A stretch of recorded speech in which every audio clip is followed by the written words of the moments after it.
निर्जला एकादशी व्रत कथा। एक बार युधिष्ठिर के छोटे भाई भीमसेन जी ने श्री व्यास जी से पूछा कि हे मुनि, हे भूदेव, भ्राता युधिष्ठिर, माता कुंती, धनुधर अर्जुन व नकुल सहदेव और द्रौपदी एकादशी के दिन व्रत करते हैं और वह मुझसे भी एकादशी के दिन अन्न न ग्रहण करने को कहते हैं।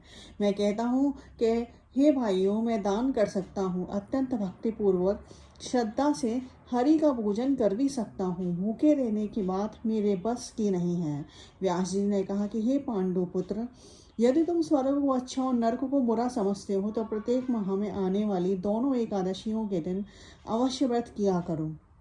भीमसेन ने कहा, पितामह, आप कहते हैं कि हर माह की दोनों एकादशियों को अन्न न खाया करो, किंतु पूरे दिन उपवास करना तो दूर है, मुझसे एक समय भी भूखा नहीं रहा जा सकता। फिर भी यदि मैं प्रयत्न करूं तो वर्ष में एक दिन अवश्य व्रत कर सकता हूं। अतः आप मुझे एक व्रत बताइए। श्री व्यास जी ने कहा, भीम, ऋषियों ने एवं महर्षियों ने अनेक शास्त्रों की रचना की है। यदि कलयुग में मनुष्य उन पर आचरण करे तो अवश्य ही मुक्ति को प्राप्त कर सकता है। पुराणों का कथन है कि प्रत्येक माह की दोनों एकादशियों का व्रत करने से अवश्य ही स्वर्ग की प्राप्ति होती है।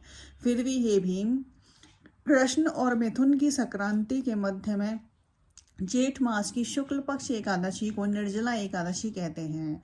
तुम उसी निर्जला एकादशी का व्रत करो। इस एकादशी में जल का प्रयोग आचमन में 6 मास से अधिक नहीं होता है, क्योंकि इससे अधिक जल का प्रयोग करने की गणना मदपान से हो जाती है। इस दिन भोजन न करें, क्योंकि इससे व्रत नष्ट हो जाता है। यदि सूर्योदय से सूर्यास्त तक होने तक व्रती जलपान न करे तो उसे 12 एकादशियों के फल की प्राप्ति होती है। द्वादशी के दिन सूर्योदय से पहले उठकर स्नान कर ब्राह्मणों को दान, तत्पश्चात किसी भूखे ब्राह्मणों को भोजन कराना चाहिए, फिर स्वयं भोजन करें। इस प्रकार व्रत करने का फल संपूर्ण एक वर्ष की एकादशियों के समान फल होता है। हे भीमसेन, स्वयं हरि ने मुझसे कहा था कि इस एकादशी का पुण्य समस्त तीर्थों और दानों के पुण्य के समान होता है। इस दिन निर्जल रहने से मनुष्य के समस्त पाप नष्ट हो जाते हैं, और जो मनुष्य एकादशी के दिन निर्जल रहते हैं उन्हें मृत्यु के समय यम के भयानक दूत दिखाई नहीं देते हैं और उसे भगवान विष्णु के पार्षद लेने को आते हैं और पुष्पक विमान में बैठाकर स्वर्ग को ले जाते हैं। उस दिन ओम नमो भगवते वासुदेवाय महामंत्र का उच्चारण करना चाहिए और गौ का दान करना श्रेष्ठ है। श्री व्यास जी की शिक्षा मानकर महाबली भीमसेन ने निर्जला एकादशी व्रत किया, इसलिए इस दिन को भीमसेन या पांडव एकादशी के नाम से संबोधित किया।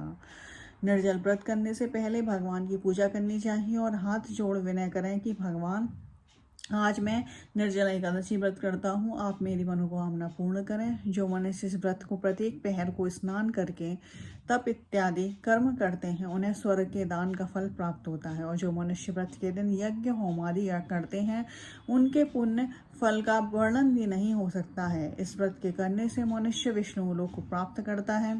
ब्रह्म हत्यारे, मदपान करता, चोरी करने वाले और गुरु देशी तथा असत्यवासी मनुष्य भी इस व्रत को करने से स्वर्ग को जाते हैं, और जो मनुष्य इस दिन भोजन करते हैं वे चांडाल के समान इस दिन कैरी का सागर लेना चाहिए।